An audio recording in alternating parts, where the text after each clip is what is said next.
Savor the Story podcast, where books and snacks are life. I'm Nicole, and this is Vanessa, and Hello. welcome. Yes. Hello. You have a different background today. Yay. Yes. Ignore. Yeah, so this is our cabin. This is the upstairs. Welcome.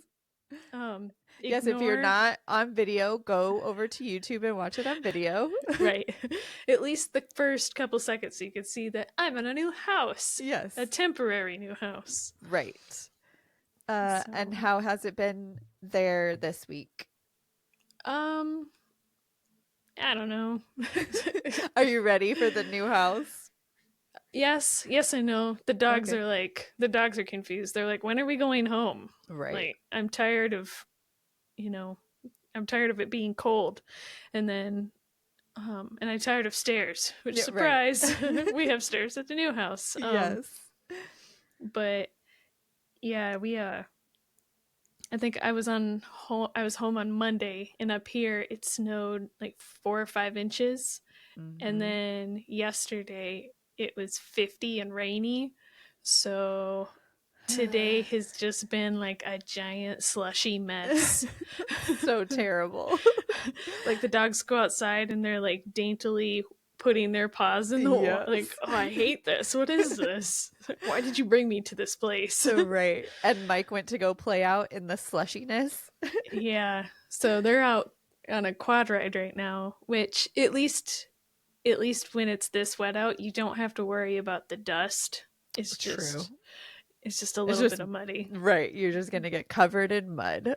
Maybe. Yes. Yes.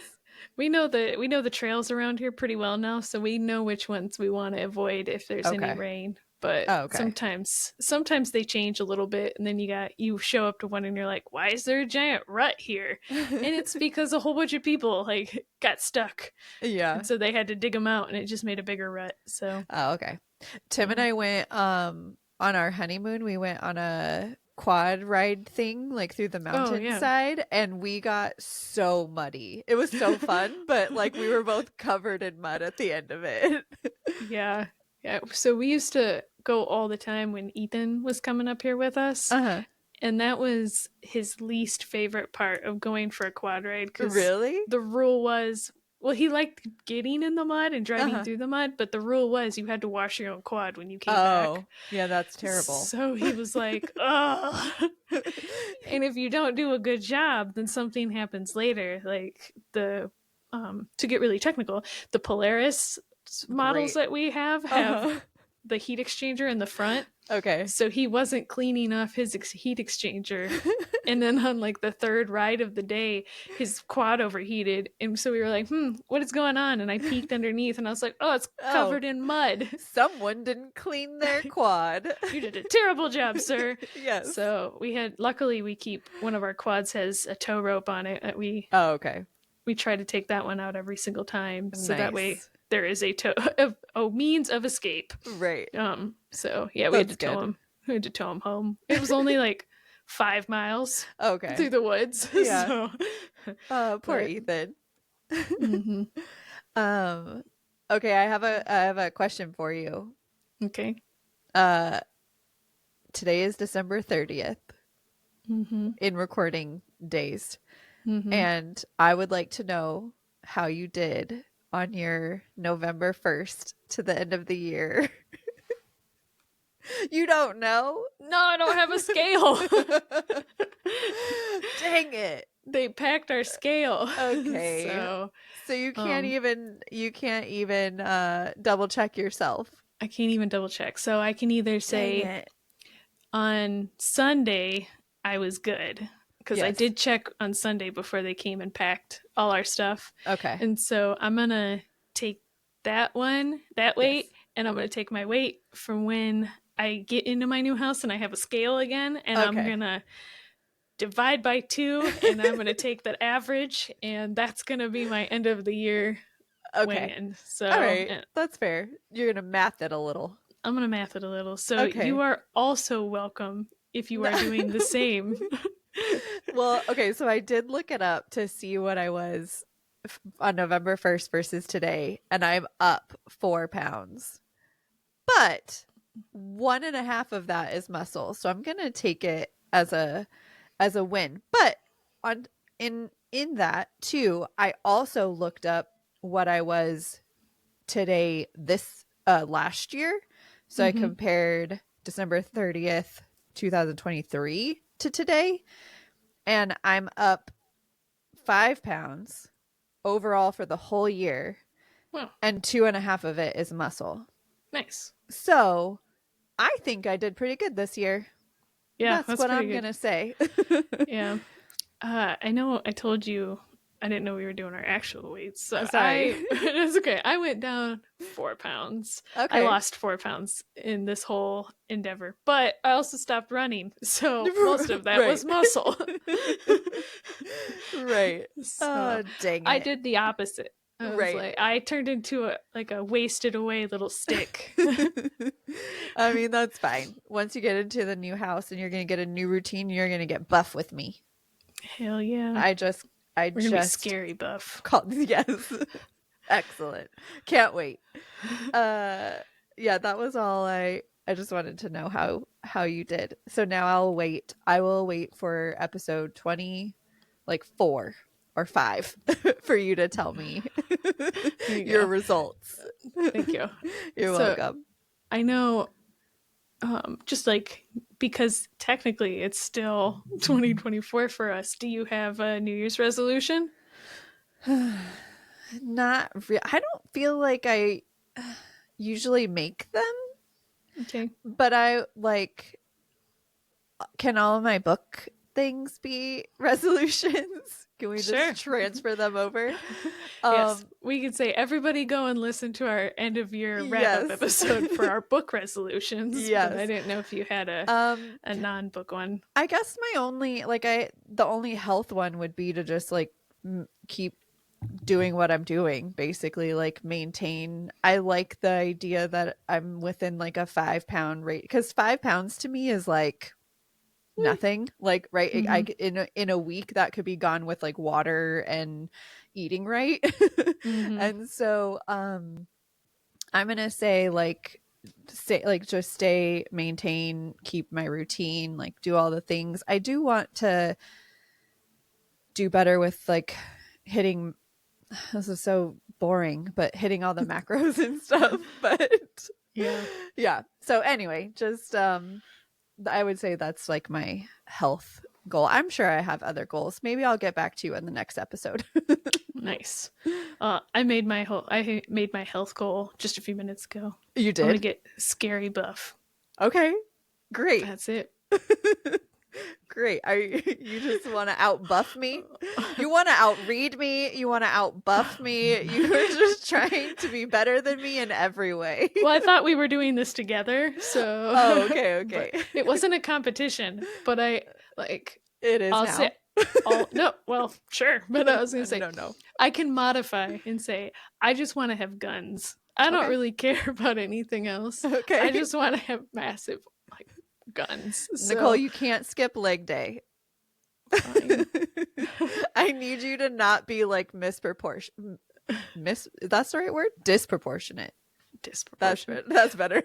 But you could say misproportionate because I am female, so you're misproportionate. That's right. Yes. So I do have something that I want to talk about, but we'll do our snacks first, and then before we get into reviews, I have book news. Me too. Okay, great. So, okay, did you have good Christmas snacks or any snacks this week? Yeah, I mean, not to get into it a lot, but since we've been up here, we don't have an oven. Right. I think I've said this before, so we're kind of limited on what we can cook. And then so I don't know, Mike's thing since we've been up here is we should try to visit every single food spot in the area that we've never been to while we've been up here. So we've been to 3 or 4. So I've done a lot of eating out. Yeah. And it's not been great. Oh no. Taste wise? Some of it's been not very good. Some of it's been pretty good, but just because of the lack of different things you can eat and like how fresh the produce can be and like all that other stuff.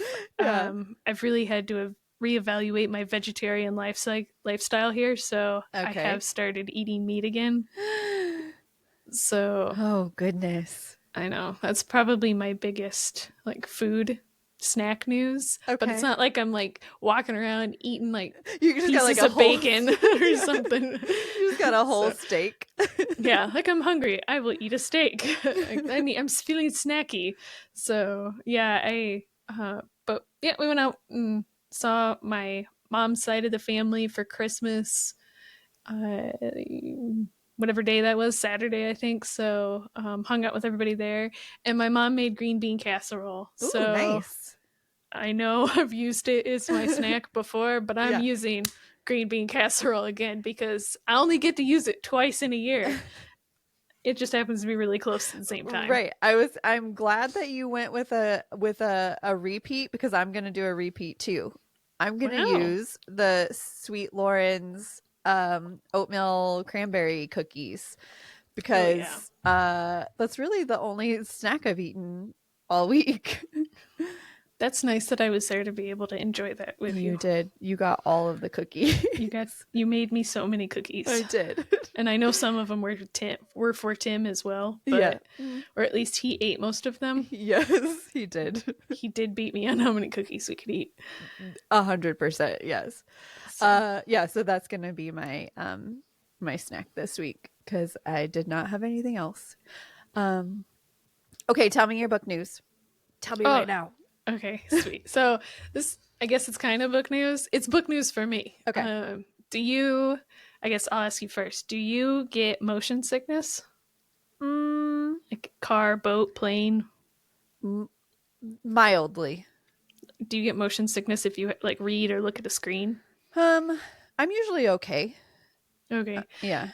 So I was visiting with my aunt and uncle, and they told me, so they have iPhones, and they say that this is an iPhone setting. I don't have an iPhone, but in the iPhones, they've made an update, and now in there, you can turn on like motion sickness. I don't remember what it was called, but it's motion sickness relief. And you like turn it on, and it puts these little dots on the screen. And I guess while your phone is moving, because you're in like airplane or something, the dots move on the screen as well. Wow. And it's supposed to like alleviate motion sickness, right? Okay. And then I don't have an iPhone, so I looked it up, and I guess there's an app. So I downloaded the app.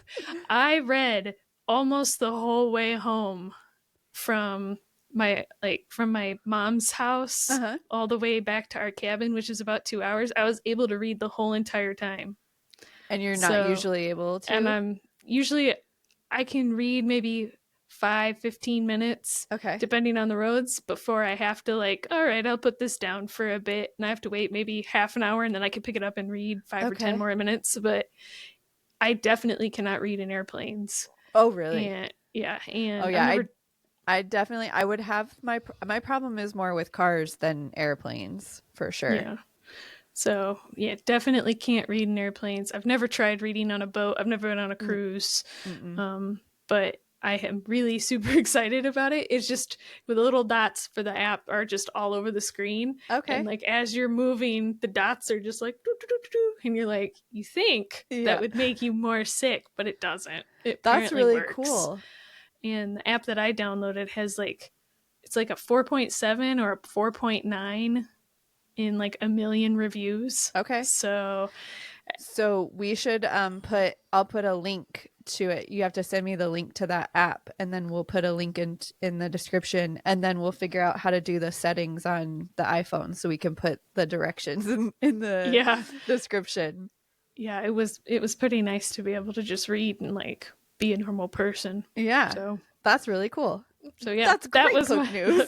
That was my book news. I was so excited. I was going to text you right away, and I was like, no, I must save this. Yeah, that's great book news. My book news is not like that. I just have some show and tell.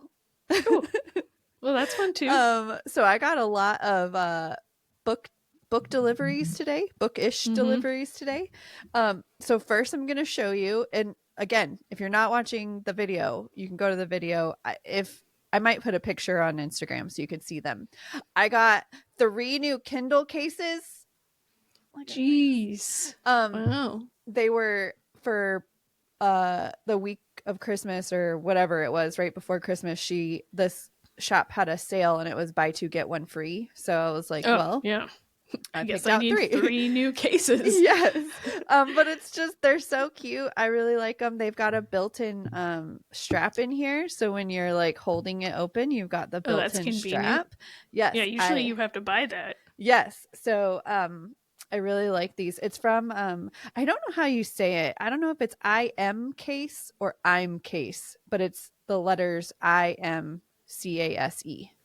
is the whatever. I'll put a link in there though for the ones for the Kindle whatever. And she sells them for a bunch of different models of the Kindle too. Nice. Mine are paperweight. So that's my one delivery that I got today. And my other delivery was my very first Fairy Loot box. Uh-oh. However, so it came with 2. I got 2 because I'm doing young adult and adult. I don't know what I have. Anyway, so I got this one, which is A Language of Dragons. Oh, that looks cute. Yes, that one is. I haven't looked them up yet. So, but my other one is The Courting of Bristol Keats, which I just got in my Owl Crate box. Mm-hmm. So you've turned into my sister. What I'm going to do is, if you are interested, you listener, not you, Nicole, if you, the listener, are interested in the Fairy Loot version of The Courting of Bristol Keats, send us an email at savorthestorypod.com and go to our contact form. And whoever the first one is that says they want it, I'll send it to you for free. Wow, look at you. You're so nice. Yeah, so it'll be a first come, first serve, and it has to be through the email, not through like DM or Instagram or anything. If you email us, yes, through our website, right? Through the website, I will. I'll send it to you. Nice. That was it. Wow. And you said your news wasn't cool. Yours was way cooler than mine. It's just not. It's just. I don't know. Whatever. Mm-hmm. I got you. So that's that. I have no other news for you. Oh, wow. Cool. Do you want to talk about your books? Sure. I can go first. Okay. I only have one that I want to talk about today. And it's kind of a fun one. Oh, okay. I'm kind of excited about this one. So I think I know which one this is. Yeah. And I'm excited to hear about it. Okay, good. It was a sister book club. And it's called Starter Villain by John Scalzi. Okay. And we listened to it on Audible. It's like 8 hours. It's kind of a shorter one. But the reason we picked it, the reason my sister picked it is because there's a very dapper looking cat on the cover in a tuxedo. And so she was like, this one seems like one we should read. And I was like, okay. And was she correct? She was correct. Nice. It was, so it's very cute. So I have a hard time figuring out what the actual genre is. I even like looked at Goodreads, because Goodreads at the bottom of the description, it'll give you like what the genres are. Okay, so it's like adult humor, science fiction. Okay. I feel like that's what we'll go with, but it's more adult just for language, not for any other reasons. But so that's the genre, and it's narrated by Will Wheaton. Oh, that's awesome. Yes. So I guess Will Wheaton has narrated some other books by the same author in like the same genre or whatever. And so both my sister and I want to like pick out some other ones, specifically ones that are narrated by Will Wheaton. He was great as a narrator. He's very expressive, very like, it was great. So narration on this one as an audiobook, 2 thumbs up. Okay, so it follows Charlie. He's living his like somewhat little depressed life. He just got divorced. He's a substitute teacher, not really loving it. Living in a house that his siblings want to sell because their dad recently passed and left him the house and was like, and now all the siblings are like, we want you to get out. So he's whatever. So he's just living at home in this house with his cat. He wants to open a pub. There's one like right down the street that's for sale, and so like he goes into the bank to try to get a loan to buy this pub, and he can't get the loan. So literally just like everything in his life is just terrible. Not working out. Yeah. No. Oh. So then one day this woman shows up to his house and tells him that his long lost Uncle Jake has passed away and left him, dun dun dun, his supervillain business. I told you this book is like, it's silly in like the best way. Okay, so he leaves him his supervillain business, complete with a volcano lair. Nice. Like it's got everything. All right. Yes. So this woman that like comes into his life and tells him she was his Uncle Jake's like right hand person. So like she helped him with everything. So now she's coming in to talk to Charlie. So Jake has his enemies, obviously, when you own a supervillain company. Are these new villains or his uncle's villains? So these are the uncle's enemies that he has. He's inherited them, and he has inherited the enemy. Yes. So luckily he's got some help on his side, right? He's got his the right hand person. She is explained as a terrifying hench person. Nice. Yes. And then obviously he also has his hyper intelligent talking cat. Talking spy cat. He's got 2 of those to help him out. And he's also got some talking dolphins who want to unionize, and he has to deal with that problem. Aw. Yes. Now, do these dolphins have lasers on their heads? They do not.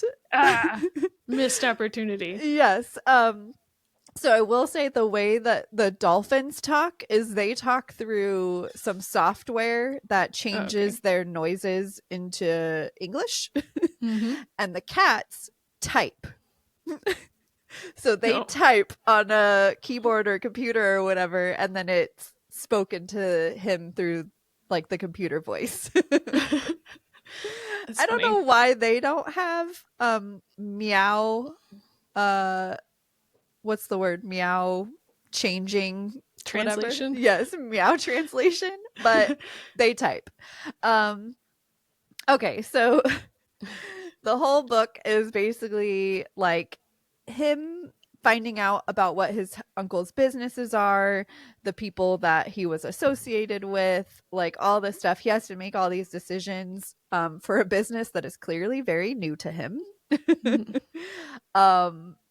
And that's really it. It gets a little wild. It gets I was not expecting talking cats when I first even though the front cover had a cat on it. I just thought it was a really cool, handsome cat. So I have to tell you, the tagline, like the book's tagline, is "In a dog eat dog world, be a cat." Overall, I really enjoyed it. I thought it was really cute. I thought it was really enjoyable. I thought the narration was great. He like laughs and yells and like he does all the things. Like, I don't know. It was just super cute. I ultimately gave it a 4. So it got 4 Sweet Lawrence cookies. Like, I would both my sister, so my sister felt exactly the same way that I did. Like, we both really loved it. We both had some issues like with just general supervillain problems. So, which is why we didn't give it a 5, but overall this is like the perfect palate cleanser book. So if you're like in a rut, if you are like, I don't know, just reading the same thing over and over and you just want a little break for a minute, absolutely recommend Starter Villain as like in audio form, as like a little just 8-hour bloop. Nice. Yes. Well, you convinced me while you were talking. I was typing it into my Goodreads to add it to my... Excellent. Yes, you should absolutely listen. It's just super cute. I don't expect a lot from it other than just like cutesy, like it's funny. Like, there was a couple of parts where I like laughed at it. Like, I don't know. I just would recommend. Both my sister and I thought it was a great palate cleanser. Nice. So I think that's what we're gonna end up using. Like, we're gonna pick another book of his in this same like genre, whatever style, and use it the next time we feel like we need a little break from like the thrillers or whatever that we're reading, and throw one of these in. Nice. Yeah, it's nice to have books like that. Yeah. So that's that. Nice. Yes. Well, I'm happy that you had a good book. Yes, I would be sad if you were like, I had one book this weekend, it was terrible. I know. So, yes. All right. Well, I have 3 books this week. Okay. I'm starting strong. Great. Technically, it's still December, so this doesn't count. But it does. I know in our end of year wrap up episode, we didn't give. Well, you gave your final total. My final total for the year I'm at 124. Okay. I'm at 124. I might get to 125. I have a book that I'm about 65% through with. Okay. So I'll probably finish that today or tomorrow. So I think I'm going to hit 125 this year. Nice. All right. So, okay. So my 3 books. Yes. I have many notes. And I'm purposely not holding a pen. So... So I don't have to mute your clicking. Mute all my clicks. I don't know what to do with my hands. I don't know. So, okay. So the first book I'm going to talk about is called Scarlet. It's by Marissa Meyer. I read this on my phone. And this is, I think on the first book, Cinder, I called it a fantasy. I still think it's a fantasy. It might be a little bit sci-fi-ish. Okay. Just because like people are cyborgs and like stuff like that. Yes. So and it's more futuristic. So I've been kind of thinking about that. I said it was fantasy. It is, I think, but I think it's kind of science fiction as well. Okay, so Scarlet is book 2 in the Lunar Chronicles. Book 1 being Cinder. I reviewed that book in episode 21. Oh, just to level set everybody, book 1, and I wrote this down so I wouldn't forget. Book 1, there's a girl named Cinder, and she lives in a future Beijing. And so I think it's like I said in the last one, they give a year of like it's 125, but it's 125 years past like World War IV, but they don't say when World War IV was. Okay. So it's at some point. And she is also a cyborg. Cinder is. Right. So in that book, there are 2 main story arcs. The first one being there's a plague that's ravishing the earth. And so everybody's dealing with that. And then the second main story arc is there is a race of people called Lunars, and they live on the moon. And their queen is threatening an invasion. Okay. So that was the first book. Now, if you read the description, it gives the end of book 1 away a little bit. Oh, that's right. I remember that. Yeah, it's not like wildly, it doesn't give it away wildly, but it kind of just tells you what at the very end happens, and you're like, okay, at the end I know she's going to end up in this spot. So I'm not going to say it here. If you are not a spoiler fan, don't read the book 2 description, just go straight into book 2. Without giving away anything, in this book there's two main story arcs from two people's point of view. There's Cinder, who is now still dealing with the problems from book 1. Mm-hmm. And she is trying to figure out who can help her deal with these problems. So she has all the problems from book 1, except now they're worse, and she needs somebody to help her. Okay. Now the second girl, her name is Scarlet, the main character of this book. They introduce her. She lives in France, and she lives on a farm with her grandmother, but her grandmother in the last few weeks has gone missing. So, so after a couple weeks of her grandmother having been missing, the police get back to her and they're like, hey, we can't find anything. There's been obviously nothing that says that there was a struggle or she was hurt or taken or anything like that. She probably just left of her own, accord, and that's just it. So we're going to close the case. Okay. So when that happens, she gets really mad and she's like, double middle finger to the police. I'm just going to find my grandmother myself. And the reason she chooses this is because she meets a gentleman. His name is Wolf. Great name. And and he might have info that can help her. Okay. So then the last part of the book, they're still in France and in space and flying around the earth. Like France in space, like no big deal. Yes. People are doing some stuff. So a lot of stuff is going on. There's a lot of different places. And Scarlet and Cinder finally meet at the end of the book. Okay. And basically Scarlet is still looking for her grandmother, and now Cinder is looking for her grandmother as well, because they find out that maybe her grandmother has a pretty secret past that might be pertinent to both of them. Okay. So, and they have to find her before the evil queen finds her or them. There's an evil queen too? The Lunar Queen. Oh, that's right. Okay. Yep.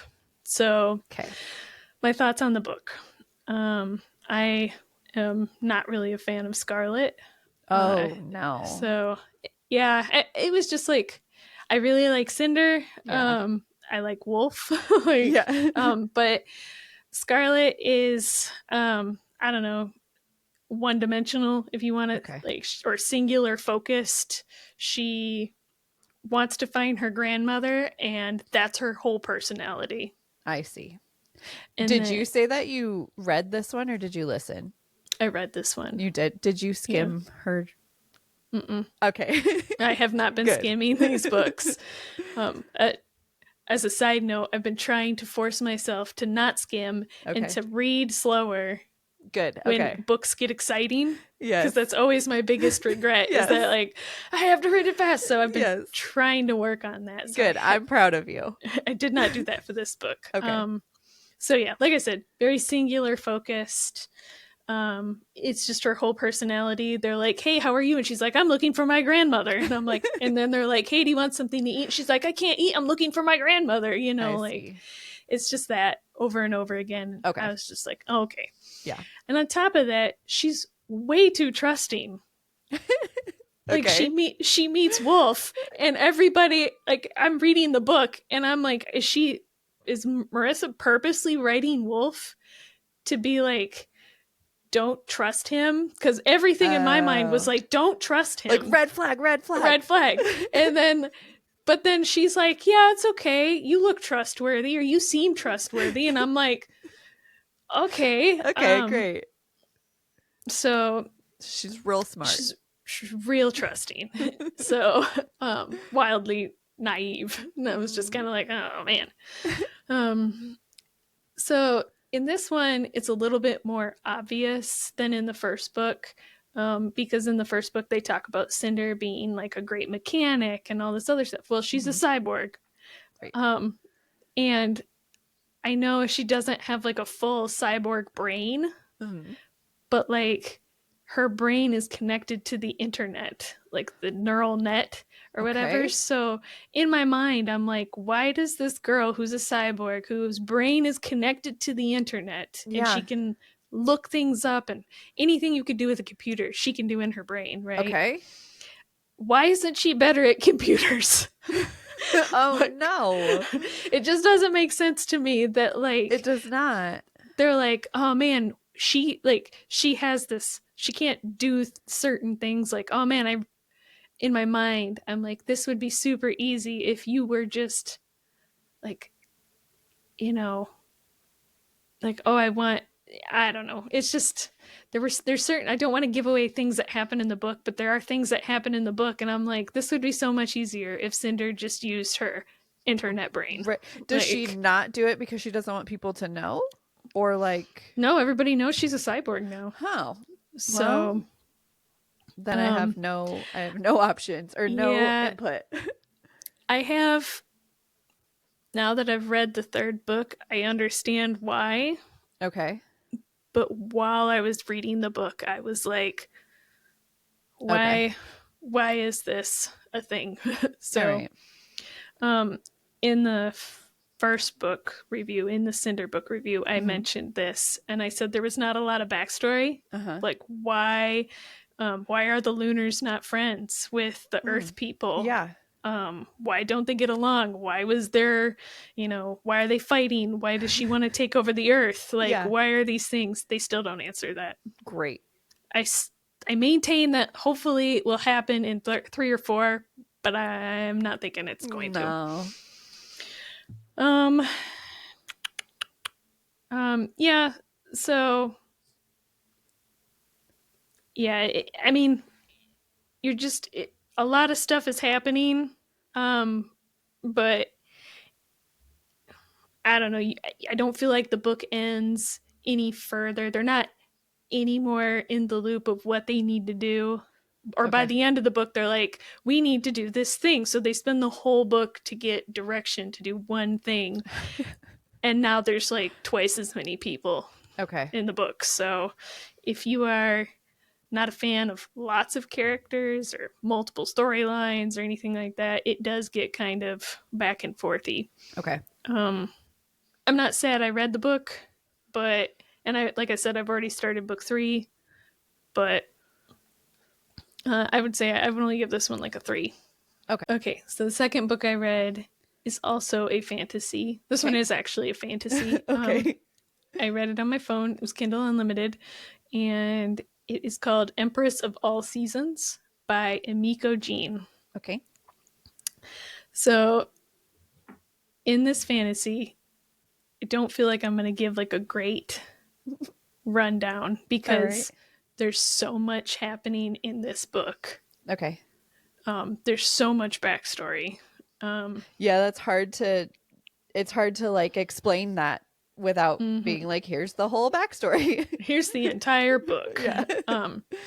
So in this fantasy world that she lives in, her name is Mari. In this fantasy world Mari lives in, every generation of emperors that like come down the line, the queen is chosen by trial, I guess. So all these girls show up once a generation, and they all have to complete these quests or these trials in order to win. And whoever the last girl standing is made the empress to the emperor. Okay. So, you like hundreds of girls show up, and are they forced into this, or is this they want to do this? Yep. Okay. So, like I said, the girl's name is Mari, and she has, if you want to call it, a leg up on the competition, because she has a secret. She has a secret ability. Okay. Now, if you read the book description says she can transform into a terrifying monster. Okay. I consider it to be closer to shape-shifting. Oh, all right. But and she can do it into anything? Nope, just this one thing. Just the one. Okay. Right. But unfortunately, in that time, you're not supposed to have magic. You're not supposed to be a magical creature. If you are found using magic or are a magical creature, then you will either be enslaved or killed outright. Great. Yeah. Okay. So Mari has her reasons, but regardless of that, she is going to compete. Okay. While she's there, she meets the prince, and they have instant chemistry, of course, and but Mari is not sure if she can share her biggest secret with him, which you know what it is. He doesn't. Okay. So, and that's the book. Okay. So, my thoughts on Mari. And I wrote this down while I was reading. I don't usually write it down while I'm reading. Right. But I did for this because I was like, come on, Mari. Like, what the heck? Yeah. You have trained your whole life to be like a superb fighter. Your mother has trained you for this position your entire life. And she's just a terrible fighter. Oh, no. Like, she freezes. She gets, I think there's like 4 or 3 rooms that she had, like, there's trials in. Oh, okay. And like all 3 of them, somebody else like does it for her. Oh, so, no. Like, helps her like get to the last round. So I'm like, what is going on here? Okay. So she was like built up to be like this like great, smart, whatever fighter, and she turned out to just relies on everybody else. Yeah, it was weird. All right. It was a weird choice. Okay. I thought it was a weird choice for the author to make, to be like, to spend all that time and then just be like, never mind. Right. So in this book, I think there is some basis on like Japanese mythology. There are so many magical creatures, and so many people have like full magic, half magic.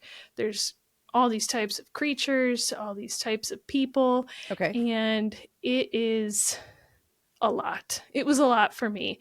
You can go to the end of the book and go through everything and see what they have like a glossary. Yeah, but because I was on Kindle, I was just like back and forth and back and forth and back and forth. Yeah. And I was like, after a while, I was like, I'm not doing this anymore. So when I did, what was that book called? When the Moon Falls or something? When the Moon Hatched or something? Oh, yes, When the Moon Hatched. I had to have the book open on my Kindle and on my phone, like the Kindle app, because I was using my Kindle app on my phone as like the glossary and then reading on my actual Kindle. Yeah, I had to do it for that too. So there's no way I could have like gone back and forth in the same device. Yeah, I'm going to have to probably, like, next time I'll probably do something like that. Yeah. Like, this book it's done. So if it comes up again. If it comes up again, I will do that. But this book has a very YA type of romance. Okay. It's one-dimensional. It's the type where they're like, hello, nice to meet you. My name is so-and-so. And then they meet again, and now they've spoken, and they're like, oh, haha, you're so funny. And then, like, the third conversation, they're, like, both in love with each other. In love, yep. Yeah. So, okay. It was just what it is. The pace is weird. All right. Like, the first whole bunch of the book, a giant part of the book was the prep for the competition. So pre-competition, like the backstory, all the magic and stuff like that. And then, so you kind of just walk through all of that. And then, like, you're quick stepping through the competition. The competition's like half of that. So, all right. And then I was convinced that there was going to be a sequel because I got to like 5 pages left. Yeah. And I was like, I don't know how she's going to wrap this up. I have 5 pages, but she ended it. She wraps it up in 5 pages. 5 pages. It just ends. And I was like, there has to be a book 2. Like, maybe it's just not come out yet. It's not done anything. No, this book, I think, was written in, like, I have to go back and look, but I think it said 2018. Oh. So if there was going to be another one, you would think it would be out already. Yeah.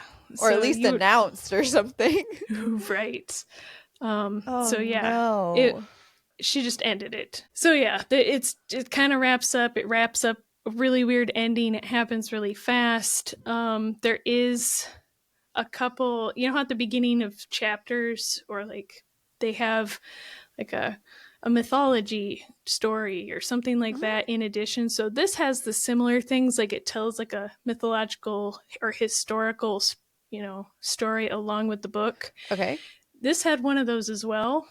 And in the end, there's an epilogue where it's the ending to that, myth. Uh-huh. And from what I assume the author was trying to do is you're supposed to take it as that myth is basically what happened here again. I see. Okay. So, yeah. So it was kind of like a surprise. The book is over.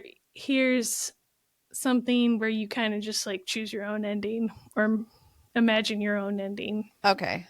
That doesn't sound great. Yeah, I was sad that it ended as not a sequel, with no sequel. I would have preferred there to be a sequel because it's wildly open. The end, you're like, I see why you ended where you did if there was another book. But it was like, twist. Okay, surprise, and then another twist, and then like you're like, okay, and then there's like a final twist, and you're like, why do you twist so much in 5 pages? Yeah, so. That's not great. So okay, so I'm guessing what your rating is based on all of your review. So tell me what it is. I said like 3.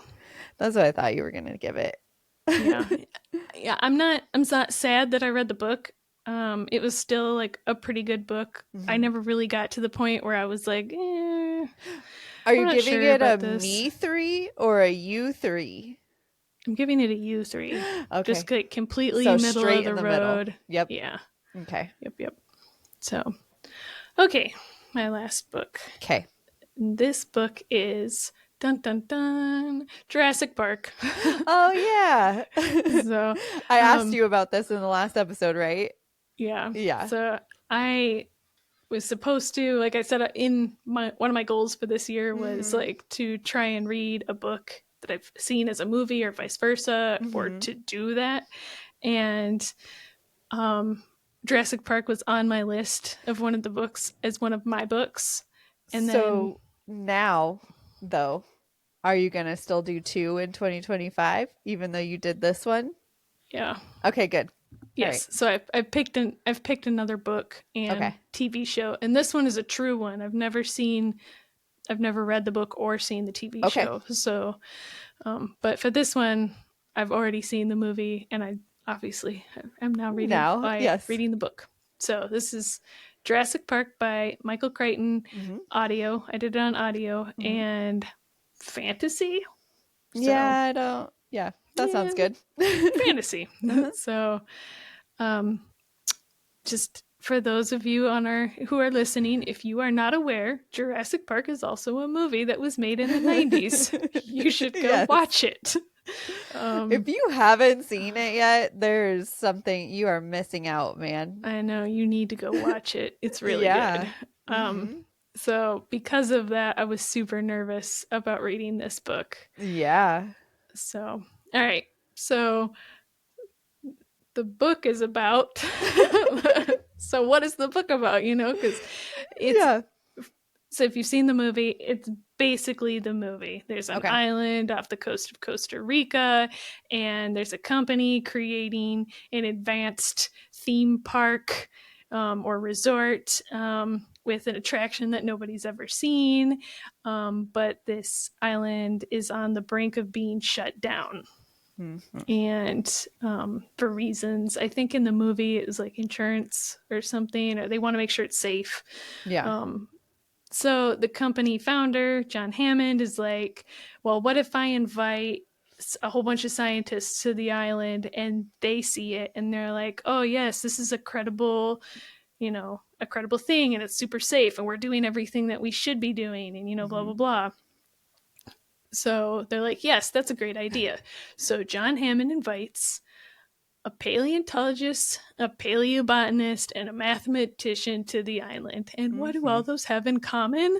Could it be a dinosaur theme park? It is. Yes. In case you were curious. Yeah, I didn't know where it was going. Yes. And this dinosaur theme park has alive dinosaurs. Yes. Okay. So their expertise was very much needed. Yes. Okay. So thoughts. The movie is 100% better. Really? Yes. Okay. I can't remember what this one was rated on Goodreads. I think it was 4 point something. Okay. I actually went through and read some of the reviews. Usually I don't, but I did go through and people were like, I love the book. The book is the best. I love it better than the movie. I don't know how you could. Okay. I'm convinced they were the people who read the book before the movie came out. Okay. That's the only thing that it could be. Yeah. But all of their reviews are too new for that. So so if you want to call it nostalgia, I'll take that into account. Okay. But the movie was better. Okay. Just, bottom line up front. Right. Okay, so yeah, Steven Spielberg did a great job condensing the characters in the book down, or characters in the plot down. Okay. He did a fantastic job because in the book there are twice as many characters, like main characters. Really? Yeah. So like Ellie, the like Grant's like girlfriend in the movie. Yeah. They're just co-workers in the book. That's not a big deal. There doesn't have to be a love interest there, but she plays a wildly minor role in the book. Oh, she talks like 3 times. Oh. Yeah. That's wildly different. Yes. So do you remember the part in the movie where they go out to the sick Triceratops and they meet that doctor? He plays a huge role in the book. He has like a main character arc in the book. Okay. The lawyer who dies on the toilet by the Tyrannosaurus pen. Yeah. He has a bigger role in the book. He's in the whole entire book. Oh, wow. Yeah. So in the book, there's just so much more plot. Okay. For lack of, how to explain that a little bit better. There's just so much more going on. There's the part where Grant and the kids are trying to make their way back from the Triceratops or from the Tyrannosaurus pen. Where in the movie, it's still a big portion of it. It's less than, I would say, half of what happens to them in the book. They're just constantly going through stuff in the book. Okay. I did notice that some of the stuff in the book was used in like the other Jurassic Park movies, like 2 through 100 or however many there are now. So, all right. Yeah. So I wonder if the movie had to change things with all the characters and stuff because they had to have such a higher budget for like CGI and all of that they couldn't have the high of a budget for actors. So they were like, we've got to cut this character list in half. Right. Yeah. And that makes sense. Also, a side note, in the book, on when they do that in the cars and they're going through the jungle or whatever, how in the movie you don't really see any until they get to the Triceratops. Yeah. You see in the book they see every single dinosaur.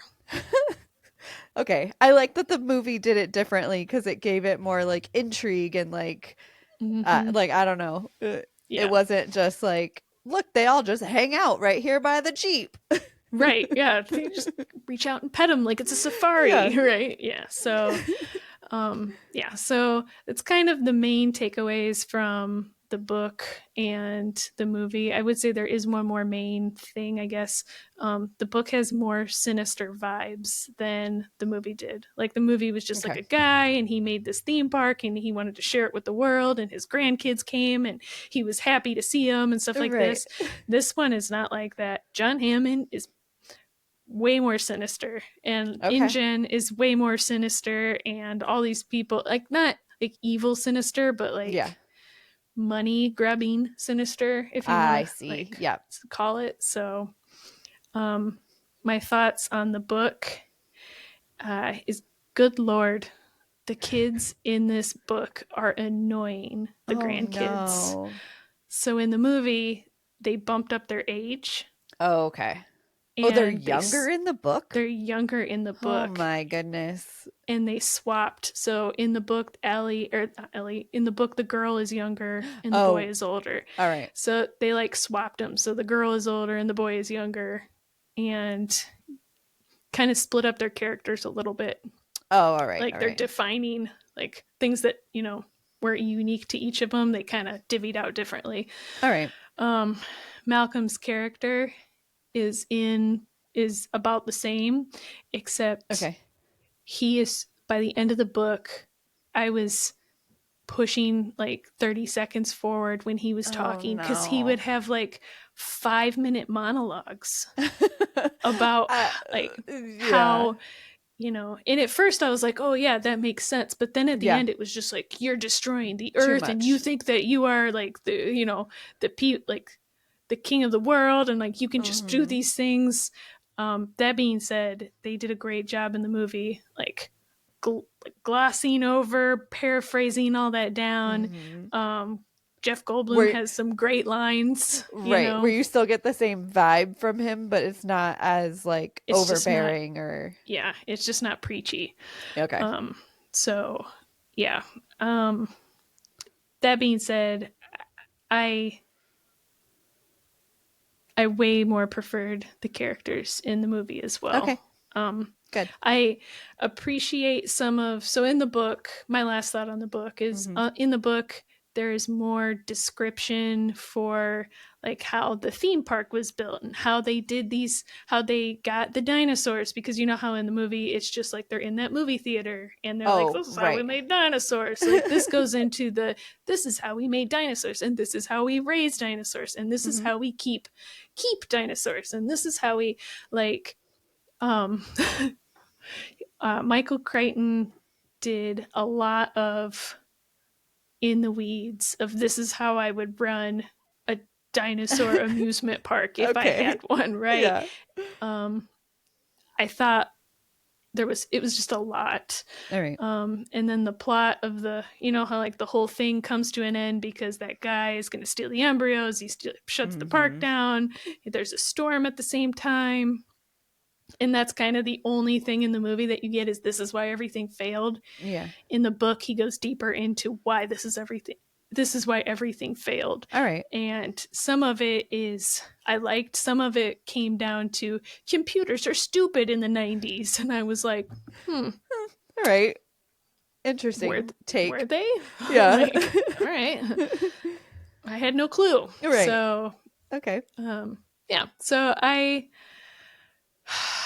struggled with a rating on this one because I think the movie, like it was hard. The movie's better. Yeah, it's hard when you loved it so much, right? Yeah, like if I said that Jurassic Park was one of my favorite movies that I've ever watched, you know, at least top 5 or 6 or something, you know, like this book is definitely not in the top 5 or 6. That's a hard comparison to make if it's that high of a movie. Next time, don't pick such a great movie. I know. So, yeah, I gave this one, I guess, a 3. Like a straight middle of the road.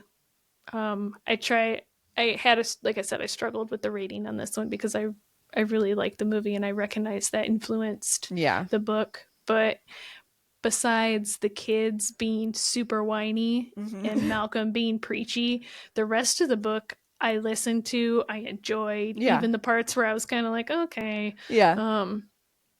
If it wasn't for the kids in Malcolm's like 300 monologues. I probably would have enjoyed this book a lot more. So I'll say 3, but I'm willing to negotiate higher. Fair. So. Did I know Mike was listening to at least the first part of it with you? Did he end up finishing it? He hasn't finished it. He's about I think he's less than halfway though. Okay. So, but is he still enjoying it? Yeah, he's enjoying it. Okay. But I don't think he's gotten to the end. Up until that part, he had pretty much the same thoughts that I did. But I'm interested to see what he feels when the whole book is over. We'll have to check in again with him when he when he finishes. Yep. Okay. So that's my books. Okay.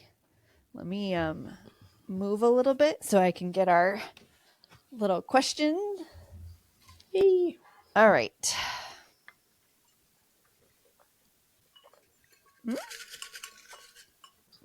Okay. All right. What are your thoughts on book clubs? We kind of had a little conversation about this in our end of the year episode, right? Yeah. Or we talked about, because I think we said that it would be nice if our book clubs were just you show up and you're like, right, this is what I read in the last since I've seen you. Mm-hmm. And then you kind of just like listen to everybody else talk about what they liked and didn't liked. Yes. And then why or not why or what you would recommend. And I know we both said that would be like a really nice. That's a great book club. Yeah, that would be a great idea for our book club. But regular book clubs where everybody takes turn picking books and like doing stuff like that, I am not a fan. Yeah. So I was in my first one ever this last 2 years, I guess, year and a half. I was in one. And I would say it was very like I really enjoyed going and meeting with them every month. Like being around book people is just fun because ultimately what ends up happening after you talk about the book you've talked about is everyone kind of talks about what they're reading. So like that is always, that part of it was fun. But I will say that like half of the books that we read as a book club, I just weren't my typical book or genre or whatever, or just weren't great. And that's not necessarily to say that like all book clubs are like that. It just like, or even that this book club was bad, but just not. I think it's hard when everybody in the book club has different likes and genres and all that. Like when you have if every single person in the book club is all picking the same genre, I feel like there's probably more of a higher success rate of like of everybody liking it. So I think I really enjoyed it. I liked doing it. It was really fun to go all the time, but it was really hard for me, especially on the months where I was just like, this book I don't care about at all. And so I either had to force myself to do it, or I would go and be like, yeah, I didn't read this, or like and that's not fun. Yeah. Just showing up to be like, I DNF'd it. What's the next book? Yeah, exactly. Also, I was so stressed out when it was my turn to pick a book, like beyond stressed. So I don't like that part. I just, can I be in a book club where I don't have to pick any books? Yeah. I know it's not book club, but it's like a, I think they call it book retreat. My sister has done a couple. I guess there's a girl in Michigan. She started out where she would like invite her friends to they'd get like an Airbnb and then they'd all show up and they would talk about books and they would sit around and read books and they'd do like book things and they'd go out and get dinner or whatever. And I guess their friends told their friends and their friends told their friends. So the whole pyramid scheme happened. Yes. And now she quit her job and now she just runs a company or runs a business where she just does events, like plans these things? Plans these events for people to go on book retreats, and they go to like, you know, like a lake house or like a castle, you know, air quotes, or, you know, like those Airbnbs that used to be castles or something, you know, so they go out and do stuff like that. And my sister has been to 2 or 3 of them, and she's going on another one next year, like a big one. I guess it's huge. I don't know, but she said that she really likes them because like you just show up. So do you just go and read? So you can, if you just want to go there and be antisocial and read, you can. Because like the one she went to, they had like a lake house. So some people, you know, went out and did things on the lake, and some people just stayed at the beach and read, and some of them, you know, stayed inside and like, and I think it includes what's the like goal? Why is it a book retreat? Is it because you go and the idea is it's just book people, or is it, do you go and talk about books? Yeah, so it's like a book club, and then I guess now that she's like, they do like a book swap where you can bring books and swap with other people. Like you fill out this whole questionnaire about what your favorite type of genre is and books and likes and dislikes and stuff like that. And I think she's been doing it long enough now where like she has like a deal with, maybe, I don't know if she pays them or that she gets them for free, but like she works with indie authors where she like, you show up and you get like a sweater or like a t-shirt or something and like 2 or 3 books from these indie authors. So yeah, that's kind of cool. Yeah. So I don't know. It's like one of those things where I was like, I would do that. And then I would show up and be like, I don't want to talk to anybody. I just want to read a book. And then why did I spend $300? You know? So Yep. Well, we can do one. Let's us do one. Let's bring in Hannah. My friend Laramie. If you want to come, all right, you're invited my too. Sister, all these people, and we could just all go hang out and talk about books and read, and not pay somebody else to book it for us. Yeah. Yes. We can have the first one at my house. Okay. Try it out. Well, okay. I was thinking more of like a go somewhere, like a trip. Well, you're going somewhere, but yes, fine. We'll do it wherever we choose. Wherever everybody wants to meet up. All right, great. Fun. This sounds fun. Like a annual book club instead of a monthly book club. Yeah. Just tell me all 125 books you read this year. That's right. All right. Well, I think that's it, right? Mm-hmm. Okay. Did you say, do you like them or don't like them overall? Book clubs. I would say I'm 50%. That's what I was going to say. I'm 50-50 on book clubs. Yes. I feel like it has to be the right kind of book club for me to be like fully bought into it. Yeah. Yeah. Like a book club run by a podcast where we read a book in a month and then you listen to us talk about it. And you send us your thoughts on it. You send us your thoughts. Yes. That kind of book club. Great. I can do that. Speaking of that, Breaking Dawn.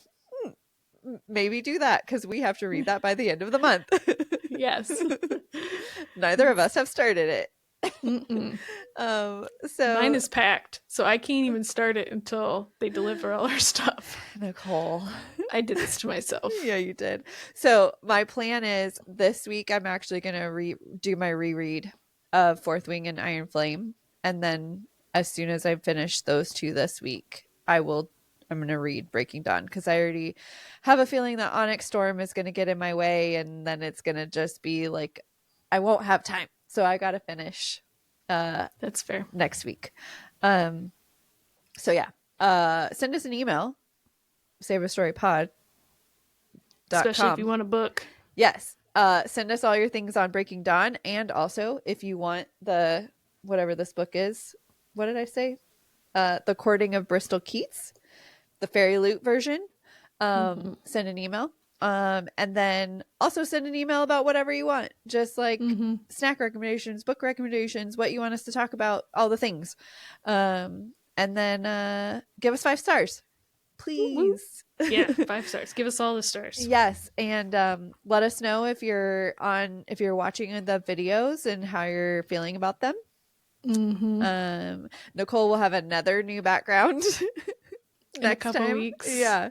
Because she will not be at the cabin anymore. So yeah, that's all. Like a traveling podcast. That's right. Well, that's it. Thanks. All right. Thanks for listening, guys. Thanks for listening. Go on. Get out of here.